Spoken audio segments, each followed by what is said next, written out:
Salam Bapak Ibu Saudara yang kami kasihi dalam Kristus Yesus. Marilah kita mendengar firman Tuhan khotbah Minggu tanggal 2 Maret 2025. Sebelumnya mari kita berdoa. Damai sejahtera dari Allah Bapa yang melampaui segala akal, itulah yang akan memelihara hati dan pikiran kita dalam Kristus Yesus Tuhan kita. Amin. Firman Tuhan bagi kita tertulis dalam Keluaran 34 ayat 29 sampai ayat 35. Demikian firman Tuhan. Ketika Musa turun dari Gunung Sinai, kedua loh hukum Allah ada di tangan Musa ketika ia turun dari gunung itu. Tidaklah ia tahu bahwa kulit mukanya bercahaya oleh karena ia telah berbicara dengan Tuhan. Ketika Harun dan segala orang Israel melihat Musa, tampak kulit mukanya bercahaya, maka takutlah mereka mendekati dia. Tetapi Musa memanggil mereka, maka Harun dan segala pemimpin jemaah itu berbalik kepadanya dan Musa berbicara kepada mereka. Sesudah itu mendekatlah segala orang Israel, lalu disampaikannya kepada mereka segala perintah yang diucapkan Tuhan kepadanya di atas gunung Sinai. Setelah Musa selesai berbicara dengan mereka, diselubunginya mukanya. Tetapi apabila Musa masuk menghadap Tuhan untuk berbicara dengan dia, ditanggalkannya selubung itu sampai ia keluar. Dan apabila ia keluar, dikatakannya kepada orang Israel apa yang diperintahkan kepadanya.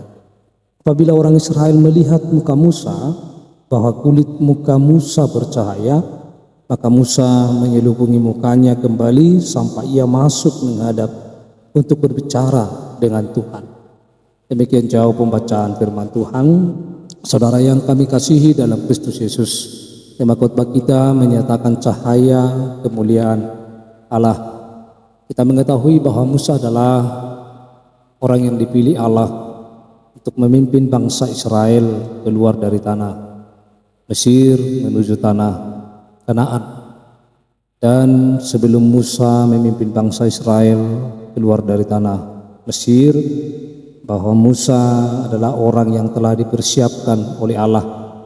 Boleh dikatakan bahwa Musa adalah orang yang sangat istimewa semenjak dia lahir, dia besar di tanah Mesir, dan dia juga memiliki kehidupan yang sangat luar biasa.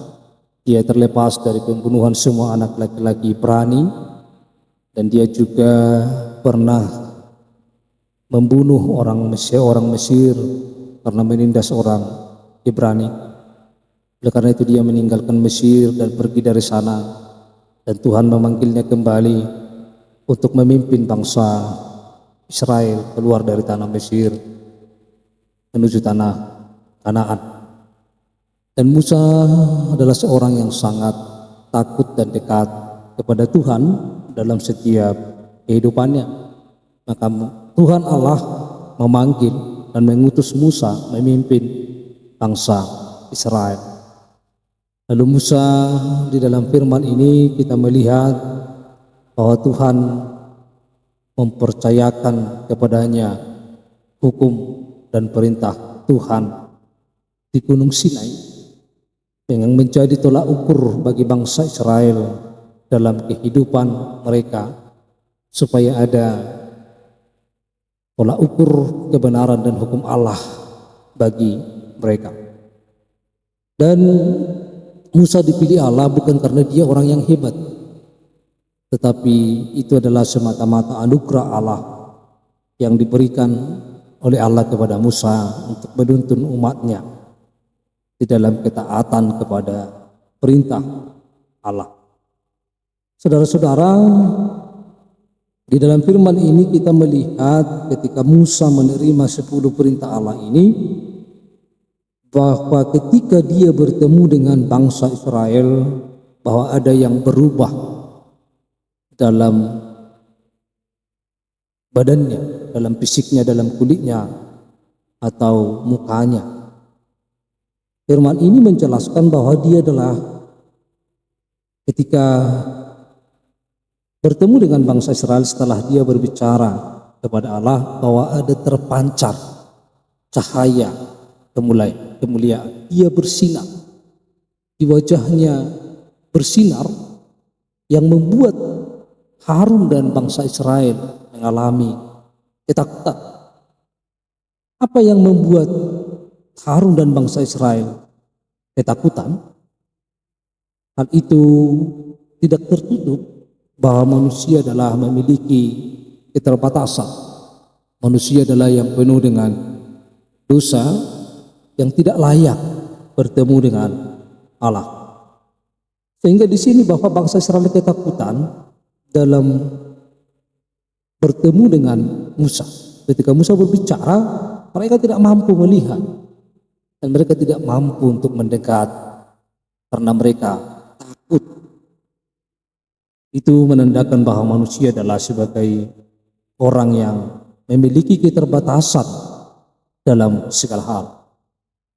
Lalu supaya mereka dapat berbicara kepada Musa, ketika Musa menyampaikan firman Allah kepada bangsa Israel, maka Musa harus menutupi mukanya dengan selubung supaya bangsa Israel tidak mengalami ketakutan. Selubung itu dibuat untuk menutupi wajahnya yang bersinar itu. Selubung itu menandakan bahwa setiap orang yang berjalan dalam kebenaran Allah akan bercahaya. Dan sesungguhnya dengan keterbatasan manusia, ketakutan untuk mengerti kedahsyatan cahaya kemuliaan Allah. Saudara-saudara yang kami kasihi dalam Kristus Yesus, yang membuat kita mengalami ketakutan dalam hidup kita, yaitu karena dosa-dosa kita terhadap Allah, sehingga tidak dapat melihat kemuliaan Allah itu. Karena terang dan gelap tidak akan pernah bisa bertemu. Yang kudus dan yang kotor tentu tidak akan bisa bertemu. Allah adalah yang kudus, Allah adalah yang maha kuasa, tidak akan bisa bertemu dengan kejahatan. Oleh karena itu bahwa manusia itu adalah manusia yang terbatas, yang sering sekali melakukan kesalahan dan dosa di dalam setiap kehidupan. Oleh sebab itu, manusia ketika melihat sinar Allah itu, maka manusia itu mengalami ketakutan, tidak dapat menghadap Allah karena rasa keberdosaan di dalam hidup manusia itu. Saudara-saudara, apa yang dapat kita lihat dari firman ini? Yang pertama, bahwa orang yang dekat dengan Tuhan, bahwa dia akan senantiasa memancarkan sinar kemuliaan Allah. Sinar kemuliaan Allah itu adalah kebenaran Allah yang ada di dalam diri manusia itu. Sehingga ketika sinar Allah itu menerangi kehidupan orang yang percaya, maka dia akan senantiasa dapat menghadap Allah, dekat kepada Allah di dalam setiap kehidupannya sehari-hari. Lalu yang kedua yang dapat kita lihat dari nats ini, bahwa dosa dan kejahatan membatasi kita terhadap Allah, atau dosa dan kejahatan memisahkan kita daripada Allah. Sehingga karena dosa itu akan membuat kita jauh daripada Tuhan, membuat kita tidak dapat menghadap Allah.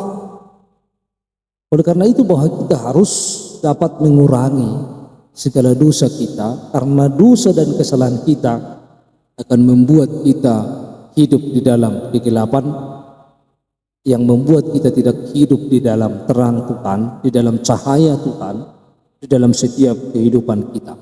Yang ketiga, bahwa melalui firman ini, bahwa kita melihat bahwa ketika sesuai dengan tema menyatakan cahaya kemuliaan Allah, menyatakan cahaya kemuliaan Allah itu berarti bahwa kita melakukan kebenaran dalam setiap hidup kita.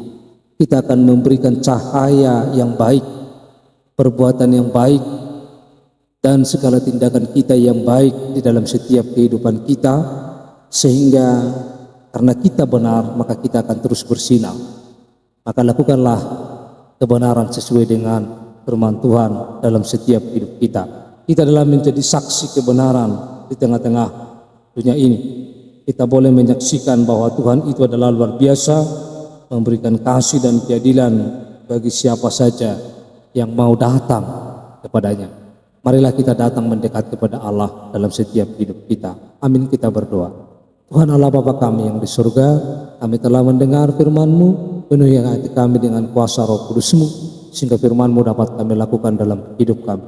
Dalam nama Kristus Yesus kami telah berdoa. Amin.